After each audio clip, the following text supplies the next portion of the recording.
Welcome to Yoga Studio 9. I'm Lauran James.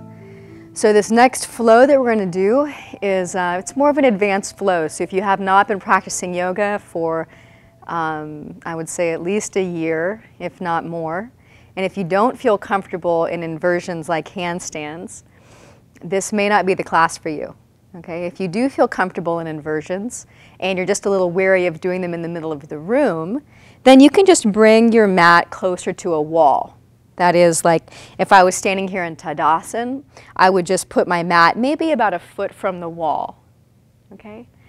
I wanted to spend a moment here just sort of prepping the intention of this class. So one of the most empowering aspects of yoga that I found is that yoga asked me to expand my definition of self to include others, to literally include other people in my definition of self.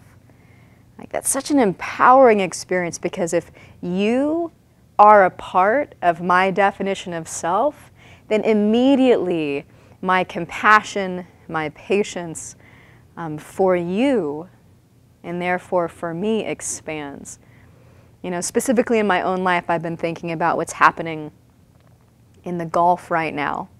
And if I can expand my definition of self to include our leaders, to include the people who have been a part of this accident occurring, then instead of sending this dark negative energy in that direction, I can close my eyes and feel the expanse of myself spreading out to include others, including even those folks whom my ego mind wants to say, you're different than me, you're wrong. If I can break that down and say, actually, you know what? You are a part of me, we are one. Then something in my heart shifts, there's a lightness in my being, my presence is, I'm reunited with my presence. And I can be more fully alive on my mat, more fully alive in my relationships and my work. So as we flow today in this rather challenging sequence, deep, challenging sequence, I'm going to keep reminding us to redevote this time on the mat to the literal expansion of our heart and expansion of our definition of self.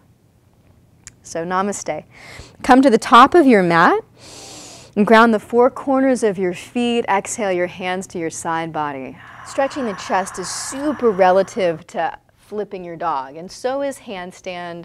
So we'll combine those two things. This is also called Wild Thing. I love that name. So downward facing dog. Again, if you're unfamiliar, just look up here. I'm going to inhale and lift one of my legs high. My shin is toned. I'm going to bend the knee and stack my hips. So we've opened up this quadriceps, so you can appreciate that openness. Squeeze that lifted heel towards your bun. Good, and then in Wild Thing, you're going to keep your tailbone lifting. Draw this arm bone, whichever leg you've lifted, it's the opposite arm bone. Draw this arm bone deep into the socket as you flip. Okay, so I'm going to demonstrate that one again. So here's out of the socket, here's in the socket. Okay? Just to give you guys a visual, if you're unfamiliar, I'll bend my knee, keep the tailbone high, keeping my right arm bone in the socket. Flipping the dog. Again, it's almost as if my arms are interlaced behind my back. That's how broad I am across my chest. And then I'm going to lean away from that bottom hand. Lean my chest away from the bottom hand.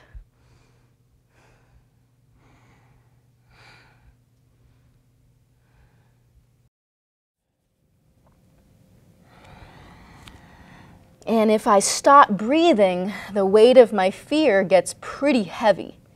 And my body gets dense, my mind gets dense, and it kind of tends to be more like a struggle.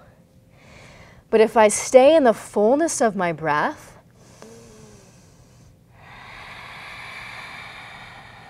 opening to all the beauty that's ever supported me, and then when I begin this journey of kicking up, it's like all I'm doing is kicking my body up. I'm not kicking the weight of the world up.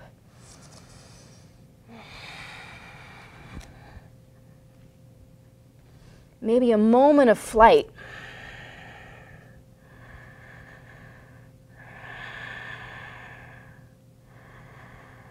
My outer shins are toned, and they're zipping towards the midline of my body.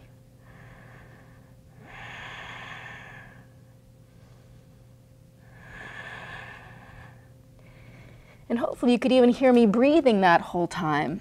The minute I stop breathing is the minute that that heavy fear, that baggage, that luggage that's so weighty causes me to crash down. And this time, you may find that you're able to, with your thumb and pointer finger, hold the inner edge of your back foot. This is why we warmed up with Go Mukasa arms, because this back arm is about to go into a Go Mukasa arm. Holding the inner edge of your back foot, squeeze the heel towards your bun and lift the back of your heart. Keep that buoyant lift and coil your heart back, rotating that arm.